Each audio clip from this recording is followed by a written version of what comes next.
Shattered by SilentBelle. Every day I wake up to the soft light of dawn sifting through my dusty old window. I blink at the light and lay upon my creaking bed, and the first thing that comes into focus is an array of posters plastering the oaken walls of my room. Their blues and yellows catch the morning light and somehow shine back brighter than before. I'm always caught for a moment, stunned by their dazzling colors, even creased, worn, and bleached by the sunlight as so many of them are. They stand out so perfectly against the stark wood behind them. The wonderbolts in these pictures are just about all nameless to me. I don't care about names. Names never mattered. But each pony is caught with their wings spread wide, with naught but clouds and sky around them. So fierce and tense are their smiles that I can't help but wonder what it could be like, that moment. Those colors, blue and yellow, they mean more than just the wonderbolts to me. They mean the expressions on those ponies' faces. The colors are freedom in the open air and the comforting embrace of sunlight. The colors are bravery, speed, and all the things that dreams are made of. Below the numerous worn posters, a stray glare of light always catches my eye. A new wooden picture frame holds a sheet of glass smooth and perfect. Behind it, and the glare, I can make out another form. She's a pony I could never forget. Even if she's eclipsing the sun, her proud silhouette would always be enough. My eyes settle upon the picture of Rainbow Dash. She's caught falling, her wings spread wide from her side effortlessly. The pure bliss with which she falls through the sky never ceases to amaze me. How could some pony be so perfect in a single instance? While the posters may be the stuff of what dreams are made of, this picture is the dream. It's what I hope to be.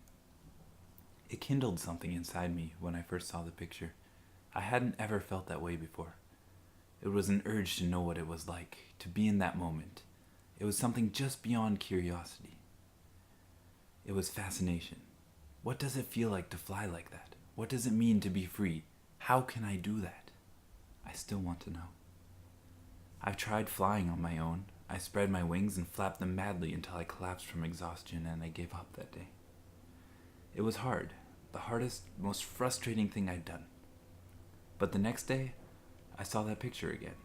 Rainbow Dash. She was so at ease, so sure, and so unwilling to be anything other than what she was in that moment. And there was that feeling again. It hurt worse than my aching muscles had. I knew I wasn't trying hard enough. I wasn't trying as hard as Rainbow Dash had, so I kept at it. I pushed and I pushed and pushed as hard as I knew how. But with every beat of my wings, I could feel a mounting doubt weighing upon me. I wasn't getting better. I could hear the voices of those fillies mocking me for trying. They were certain I would never succeed. They gave words to my doubt, so I looked to my friends, and they only asked me to stop.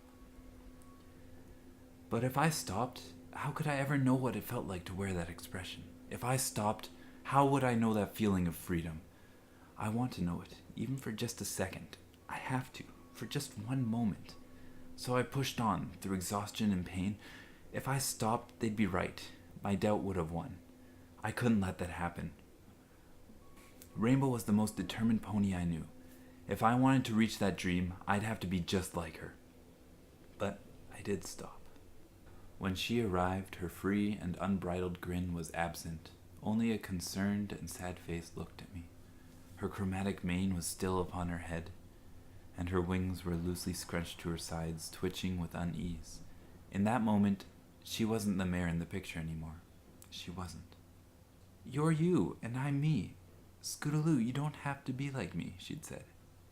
Of course I don't have to be like her. Dreams aren't like that. It's my choice, isn't it? But what if I do want to be like her? What if I want to know what it feels like to be some pony who can do something that they love? Some pony who can ride the skies freely?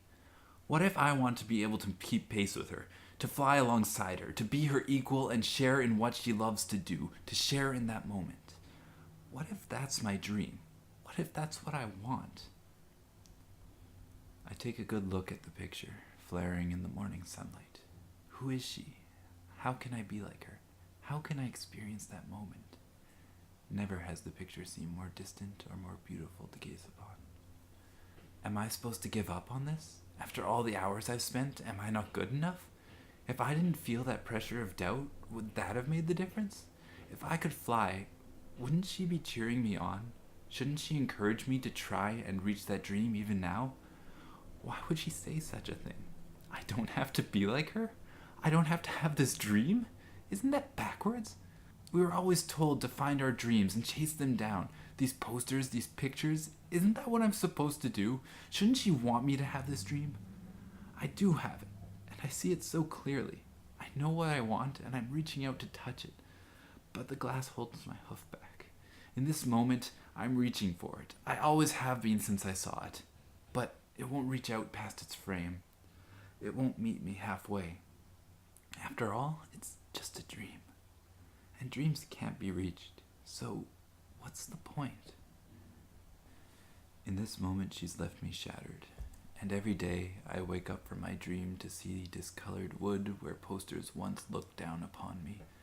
And my eyes are drawn to my bedside table where her picture remains caught in sunlit motion, blurred from my tears and cracked from shattered glass. Every day, I wish I still had a dream. Thank you for listening.